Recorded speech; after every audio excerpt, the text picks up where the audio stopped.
But actually, this is a good question for you as well. So, Thin White asked me, how do you feel about the Blaze referring to you as a trans activist? Technically, it's true, but I kind of feel it gives the wrong impression. Maybe that's just me.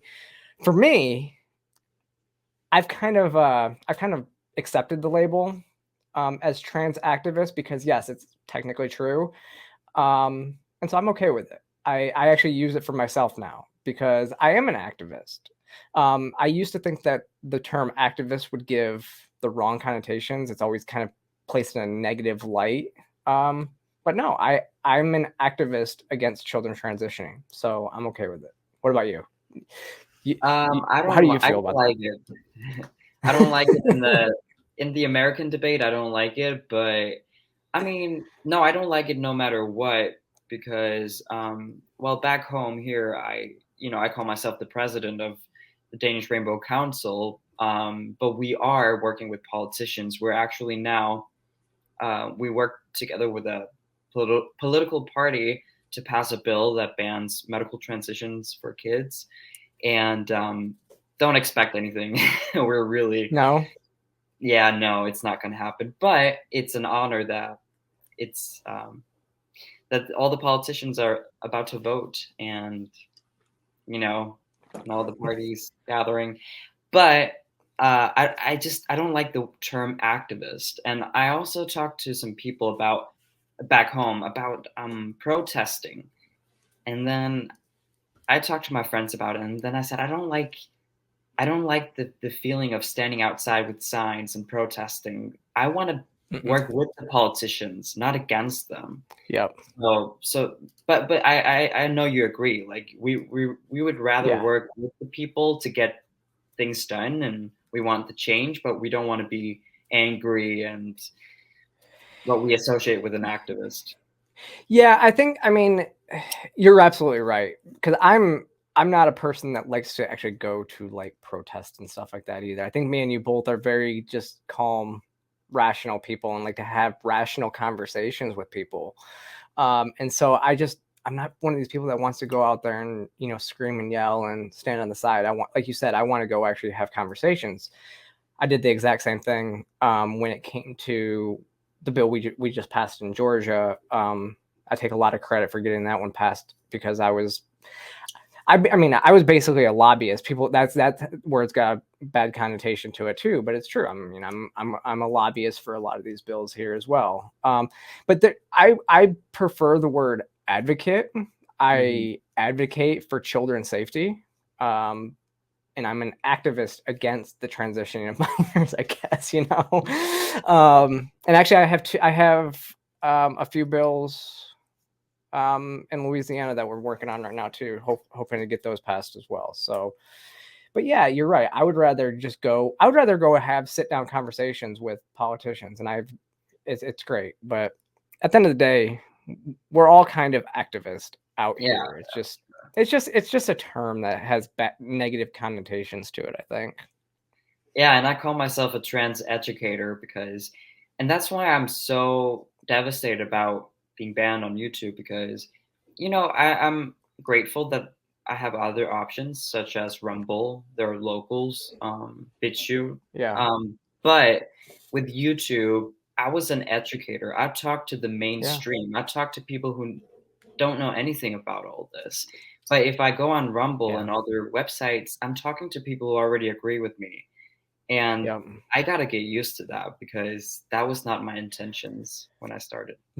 No, you're absolutely right.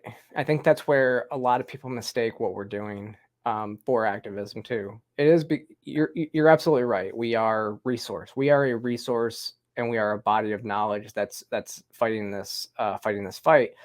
When I go to events, I say the exact same thing. I tell all the parents at these events because that's the problem is, you know, what is it? I think I read 70 million Americans have a Twitter account. There's 70 million Twitter Oh, accounts registered in the US. There's 340 million people in the US. It's only like 25%, not even 25% of the population is getting information from Twitter. So when you really think about that, the vast majority of the population is very in the dark on this, and so they're easily swayable. And so that's one of the reasons why getting out and actually doing events and stuff like that is Mhm. so beneficial, because I get in front of these parents and try to be a resource. And that's what I always tell them. I'm like, I am your resource, but they're the ones that have to do a lot of the groundwork because we can't be everywhere at the same time. And so we give them the resources that they need. But you have to speak facts, and um, you have to, like you said, educate. And I think that's part of it too. And what we also are in a unique position, because not only are we educating we do have to educate the right a lot, Yeah, because what they are seeing, and I wrote an op-ed about this, they're seeing the trans rights activist on the other side, which are mostly not trans, of course. and they're they think that we are all like them, and so we have to be out there and show them that we're not. But like you said, you're reaching the masses on YouTube. That's the problem, is YouTube is such a large platform. And I think that what we do very well is we are able to reach people that I always like to say there's people in the middle who are reachable. And this is why I don't like to misgender people. This is why I'm very, cautious about words that I say. Like Dylan Mulvaney, I'll use Dylan's first name instead of, using pronouns, because I just don't like Dylan. Um, but part of that is because, like I said, there's people in the middle that we can reach, and we can bring them to our way of thinking, um, because the activists are just, they're a very far section, and especially the transsexuals. And I mean, if you've noticed this, there's been a lot of transsexuals coming out on Twitter to our side. Like, they've been just popping up everywhere, it seems like. So it's good Yeah. to see. I mean, there's a lot of people that are finally starting to speak out against it, and it's not just us standing on an island, doing it ourselves. And so that's really what I think what our mission is. And you can only do that if you're where they are. Like, you may say something on on YouTube, somebody clicks on your video, like, thinking they're going to disagree with you, and you go in there and you're speaking sense, or you're not this caricature that the left has created of you, and it brings people over, makes people want to listen more. So that's why I think that it is it's a loss to lose you on YouTube. But like you said, we're gonna have to get used to how we can still push these narratives. And I think, like I said, I think even if it's on, because the left isn't leaving. I mean, progressives are not leaving Twitter, and so if videos can be on Twitter, that'll be the next best route. But I think that Rumble is going to become a bigger player in the game if YouTube keeps doing what they're doing. Yeah, but I mean, like, I I've stopped to view this whole uh, fight as a left and right fight. I don't think that this debate has, or this topic has anything to do with being a right wing person or a left wing person, and that's what I loved about YouTube, and because it's supposedly for everyone, and I just feel like, especially BitChute, I haven't been on there for years, but I was there in the beginning when I was friends with a right winger who I'm not friends with anymore, and that's a right wing space. I'm sorry, maybe it's changed, but that's a right wing space. I don't want to be on there because I'm not like, maybe personally I vote right, but that's not relevant Mm-hmm. in any way. No. So again, that's what I loved about YouTube. It wasn't relevant, or Yeah. I made it not relevant. But that's hard if I Yeah. use other medias, you know. Yeah. Yeah. I absolutely agree. It's rough. Um. Let's see. So next, we'll go to this. This kid is great. So this just happened. I guess it happened a couple weeks ago, but it's finally started to make the rounds. Um, so this kid, Oh no. he was sent home from school. Um, you can hear what he says. It's 2 minutes. So In the 7th, 10th grade at Nichols Middle School. I appreciate the opportunity to speak to you today. I never thought that the shirt I wore to school on March 21st would lead me to speak with you today. On that Tuesday morning, I was taken out of gym class to sit down with two adults for what turned out to be a very uncomfortable talk. I was told that people were complaining about the words on my shirt, that my shirt was making some students feel unsafe. Yes, words on a shirt made people feel unsafe. They told me that I wasn't in trouble, but it sure felt like I was. I told I was told that I would need to remove my shirt before I could return to class. When I nicely told them that I didn't want to do that, they called my father. Based. Thankfully, my dad supported my decisions and came to pick me up. What did my shirt say? 5 simple words. There are only two genders. Nothing harmful, nothing threatening, just a statement I believe to be a fact. I have been told that my shirt was targeting a protected class. Who is this protected class? Are their feelings more important than my rights? I don't complain when I see pride flags and diversity posters hung Oh my throughout the god. school. Do you know why? Because others have a right to their beliefs just as I do. Not one person, staff, or student told me that they were bothered by what I was wearing. Actually, just the opposite. Several kids told me that they supported my actions and that they wanted one too. I experienced. Wait, no. I was told that the shirt was a disruption to learning. No one got up and stormed out of class. No one burst into tears. I'm sure I would have noticed if they had. I experience disruptions to my learning every day. Kids acting out in class are a disruption, yet nothing is done. Why do the rules apply to one yet not another? I feel like these adults were telling me that it wasn't okay for me to have an opposing view. Their arguments were weak, in my opinion. I didn't go to school that day to hurt feelings or cause trouble. I have learned a lot from this experience. I learned that a lot of other students share my view. I learned that adults don't always do the right thing or make the right decisions. I know that I have a right to wear a shirt with those 5 words. Even at 12 years old, I have my own political opinions, and I have a right to express those opinions. Even at school, this right is called the First Amendment to the Constitution. My hope in being here tonight is to bring the school committee's attention to this issue. I hope that you will speak up for the rest of us so we can express ourselves without being pulled out of class. Next time, it may not only be me, there might be more students that decide to speak out. Thank you for your time and good night. Definitely. Wow. I did not expect that. I got Yeah, real confused. I love that kid was great. I mean, obviously I think he had some help with his speech, but honestly, bravo. Like, get up in front of there and speak your truth, but your truth. The Speaking truth. the truth, yeah. There's Yeah. only the truth, and he was I speaking. mean, I mean, I'm not a fan of kids being political because that's not possible. Kids cannot be politicians. They have, as you said, someone wrote his speech, his parents said those things, and then he said, "Oh, I agree with them."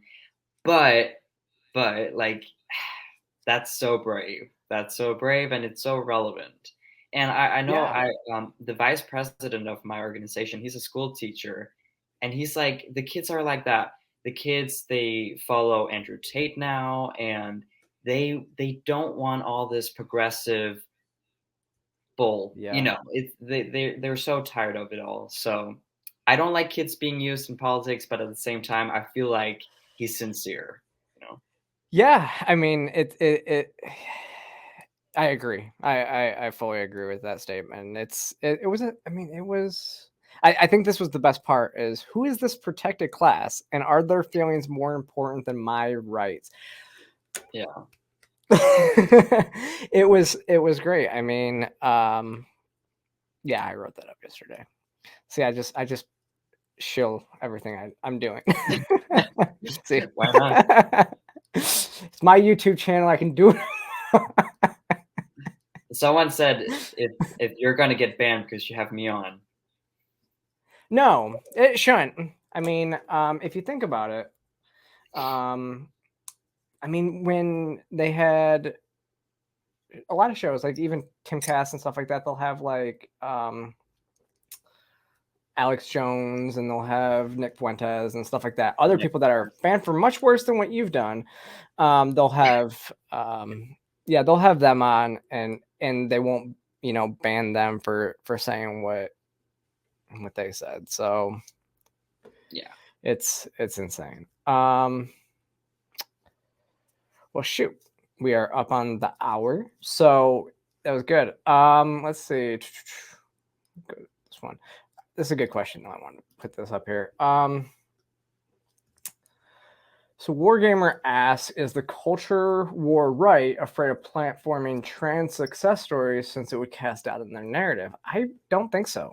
Honestly, the right is the only one who likes to platform us. So, and I don't, you've done quite a bit, but I mean, I've been on Newsmax. I write for the Post Millennial, which has a lot of different, I mean, the Post Millennial and Human Events has a lot of different viewpoints, but like Jack Posobiec is a senior editor at Human Events, and Charlie Kirk, I think, is a senior contributor. And so there's a lot of different viewpoints, even at that organization. So I don't think so. I mean, I think they're very open to promoting people like us. I mean, Blair gets promoted everywhere, you know, and she's even said the same thing. Like, the only people that will promote, you know, us is the right. Actually, Buck Angel's another perfect example. He's like everywhere, and everybody's like, he's not even conservative. No, he is. He says he's liberal, right? He says I'm yeah. And so, but it's only I mean, he's been on a lot of like right leaning channels, and because they're the only ones that platform us. Yeah. Speaking of Charlie Kirk, you know, not everyone on the right loves him, but it's like when we get invited to stuff, it's mostly from center right people. Yeah. Well, it's interesting. I mean, I met Seth Dillon last week. He was here in Atlanta. I was volunteering at an event that he was speaking at, and I thanked him because he helped me get my Twitter account back. He actually made a tweet, and then he started following me after the event. And I'm sorry, Seth Dillon, the CEO of the Babylon Bee. Yeah. And then we chatted a little bit at the event.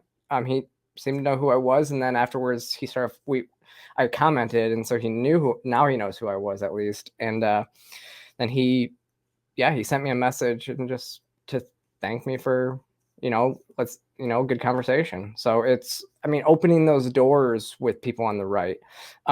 Jordan Peterson just started following me this week. So that's awesome. I think that they're open to a lot of the discussions.